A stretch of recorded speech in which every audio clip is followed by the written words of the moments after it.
¿Qué tal? Hoy le voy a presentar dos temas muy puntuales que tienen que ver con nuestro fútbol. Uno de ellos con los nuevos reglamentos o el cuaderno de cargos de la Federación Mexicana de Fútbol, Liga MX, en relación a los equipos que pueden y los que no pueden participar en la llamada Liga MX, que para nosotros es la primera división. Y el otro punto es el gran ejemplo del fútbol sin memoria en el que vivimos. Si le parece, comenzamos, sí, por el principio. La Federación Mexicana de Fútbol, la Liga MX, que está afiliada a la Federación, pero digamos que es toda la estructura, presentó, de acuerdo al proyecto que ya se convirtió en realidad, cuáles son los equipos que sí pueden participar en la primera división en cuanto al estadio, en cuanto a la infraestructura, en cuanto, supongo, al modelo de negocio, en cuanto a que no se utilice dinero público, en cuanto a que no se utilice dinero del que no se sepa su origen. En fin, hay un cuaderno de cargos establecido. Solamente que el equipo que se les acaba de ir a la segunda división o a la división de ascenso o a la liga de... Escoja usted el nombre que le quiera poner. Los Lobos de la Benemérita Universidad Autónoma de Puebla. Los Lobos BUAP para usted y para mí. Un equipo que tuvo sus orígenes justamente en gente muy aficionada al fútbol allá en Puebla y concretamente ligada a la universidad. Apoyada por el ayuntamiento en su momento, el ayuntamiento y la universidad, el ayuntamiento que entonces conducía Mario Marín, que después fue gobernador de Puebla. Y decidieron que necesitaba, al final de cuentas, la Universidad de Puebla una representación y hicieron el equipo profesional con el que no pasó nada, tumbos y tumbos, dinero público sin duda, desapareció, volvió a aparecer y por ahí el equipo regresa y se vuelve a instalar.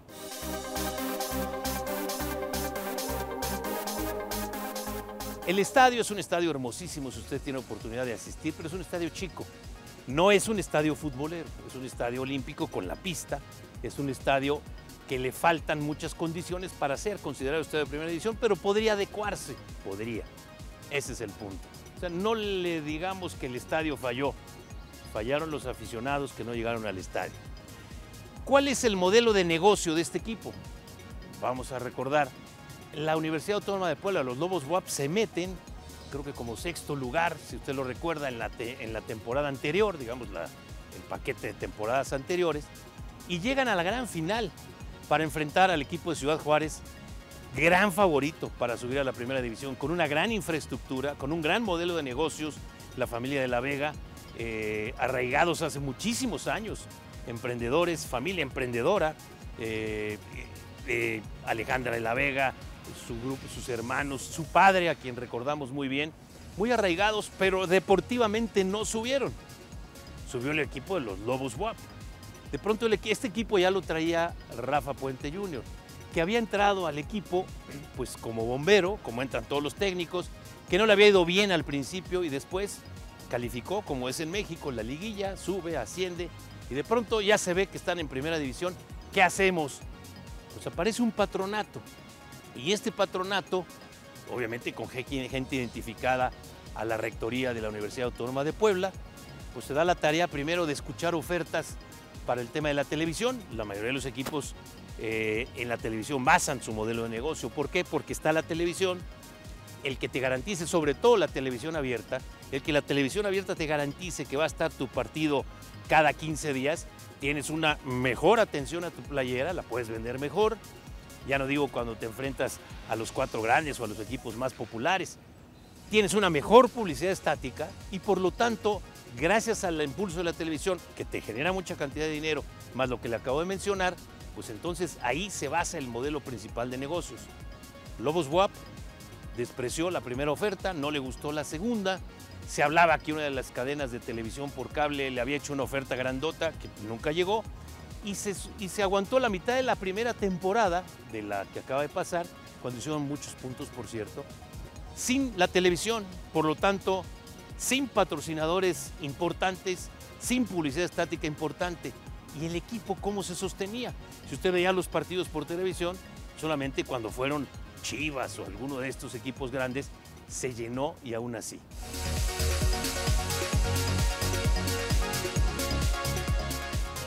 Le pongo un ejemplo. Cuando ascendieron a la primera división, y probablemente usted no lo recuerda, y si no, vamos a recordarlo juntos. Cuando ascendieron y dijeron, somos un equipo chico, no tenemos dinero y los patrocinadores nos son indiferentes, porque llegaron a tocar puertas de patrocinadores que al ver el modelo de negocios no le entraron. ¿Qué pasó? Hicieron unas cajitas así cuadradas con unas caritas de lobo y se subieron alumnos por ahí, directivos, hasta jugadores, a los autobuses, a las esquinas, a botear. ¿Cuánto pudieron haber obtenido? Es un equipo de primera división que tiene una nómina de jugadores de primera división. Dicen que no tienen 120 millones de pesos para intentar subir por ese lado, pero ese es el costo de la temporada. ¿A poco los consiguieron boteando? Entonces, 2 más 2, Pitágoras lo dice, siempre son 4. Entonces los Lobos WAP no se van por el penalti que no les marcaron o el que sí les marcaron. No se van porque Rafa Puente Jr. ya no podía, pues ya no podía. El equipo ya no tenía fuerza, ya no tenía inercia. Jugadores prestados, iban a vivir de prestado la siguiente temporada. Tigres les iba a pedir a sus 7 jugadores que les prestó. ¿Qué iba a pasar? No es un modelo de negocio adecuado para un equipo de la primera división. ¿De qué vive el patronato? Tiene un buen patrocinador, una empresa aseguradora muy importante, y aquí puros patrocinadores chiquitos de restaurantes, agua, parques públicos temáticos. Y por aquí tiene una empresa de aviación y por aquí tiene otra que seguramente son los que los transportan. ¿Y de qué vivió el equipo de los Lobos WAP? Un patronato que salió a botear porque no tenía dinero, el contrato más chiquito de la televisión del fútbol mexicano. Insisto, 2 más 2 son 4. El dinero público de la universidad no está para sostener un equipo de fútbol. Ya no debe estar. ¿A qué va esto? ¿Cuál sería la conclusión o la moraleja? Federación Mexicana de Fútbol, más allá de la Liga MX, hay que ver estos equipos. Hay que verlos desde antes. Y si van a participar ahora como este sí puede ascender y este no, no nos fijemos en el estadio, ni nos fijemos en si sobran o quitan hoteles, o si tienen un aeropuerto y tantos vuelos de frecuencia. Fijémonos en el modelo de negocio. En ese modelo de negocio en donde podemos ver si el equipo se va a sostener o no se va a sostener. Pero eso de salir a botear para un equipo de primera división, en ese momento lo tomaron muchos a chunga, pero ese es el ejemplo de lo que ocurre en este caso de los Lobos WAP. Se fueron porque se tenían que ir, porque aquí no cupieron. Pero ¿en dónde estaba la Liga MX y la Federación Mexicana de Fútbol cuando los dejaron ascender en esas condiciones?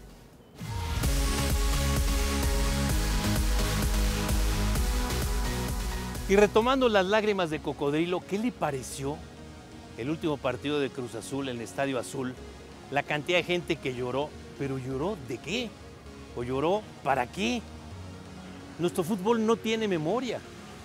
Yo por ahí escucho y leo aberraciones como si el Cruz Azul hubiera sido el único equipo que jugó en ese estadio. Ese estadio tiene una historia, pero tiene una historia más allá de la inauguración con el fútbol americano, con el equipo del Colegio Militar y de los Pumas, con cómo se construyó, con cómo se pensaba hacer. Tiene una historia de fútbol al final de cuentas. Ese estadio fue sede de América, Atlante y Necaxa. Ahí jugaron hasta por ahí del año 55 y 56. Por ahí se jugaron también algunas finales. Grandes jugadores pasaron por ahí. La selección nacional jugó en ese estadio. Después, cuando se mudaron a Ciudad Universitaria, que ya llevaba varios años de construido, ese estadio se quedó recordando fantasmas. Hasta que, si ustedes se acordarán, vino aquel partido del fútbol americano entre las Águilas de Filadelfia y Nueva Orleans. Se hizo ahí. Después llegó el Atlante y luego se volvió a ir y luego llegó Cruz Azul. Luego Cruz Azul rentó y el Atlante le pagaba renta y sabe usted, no les diga muchos, pero se fue sin pagar renta. Así se fue el equipo del Atlante a Cancún, pero no diga mucho. Bueno, pero ese estadio tiene una historia, o es el estadio de nada o de nadie. Entonces no nos quedemos con que el Cruz Azul y la maldición y todo esto. Nuestro fútbol no tiene memoria. ¿En dónde estuvo la directiva del Cruz Azul o la Federación Mexicana de Fútbol para recordar con una memoria importante algunos de los grandes momentos de ese estadio? El Azteca ha hecho su trabajo y el Azteca tiene placas especiales para algunas grandes jugadas, pero en ese estadio hubo goleadores que ni usted ni yo vimos, como Eduardo Palmer, por ejemplo, jugadores como el Güero Jasso, jugadores como el Siete Pulmones, Pedro Nájera, el Jorge Morelos, el Fumanchú Reynoso, Evaristo, jugadores del Necaxa, del Atlante. Creo que ahí empezó, y no le diga mucho a mi amigo Raúl Orbañanos, pero debería tener memoria. entonces sí, echen lágrimas, pero lágrimas de cocodrilo porque se fue el Cruz Azul. Por favor, lágrimas de cocodrilo. Cruz Azul va a ir a una casa mejor, con mayor instalación, con mayor capacidad, y olvídese de maldiciones. Es el ejemplo nato, el ejemplo clásico, el ejemplo en donde nuestro fútbol no tiene memoria. Por esto, las lágrimas de cocodrilo para el Estadio Azul son solo los que vieron una cámara, y como yo decía, este cuate ve una cámara y se tira un paradón. Estos lloraron para aparecer en las cámaras. Triste, lamentable. ¿Extrañamos al Estadio Azul? Probablemente sí, probablemente no. La realidad es que su historia se va a ir en el momento en que lo estén demoliendo, porque no nos acordamos, porque no hay memoria, porque no nos queremos acordar o porque no nos importa tener la memoria. Soy Alfredo Domínguez Mouro. Hasta la próxima.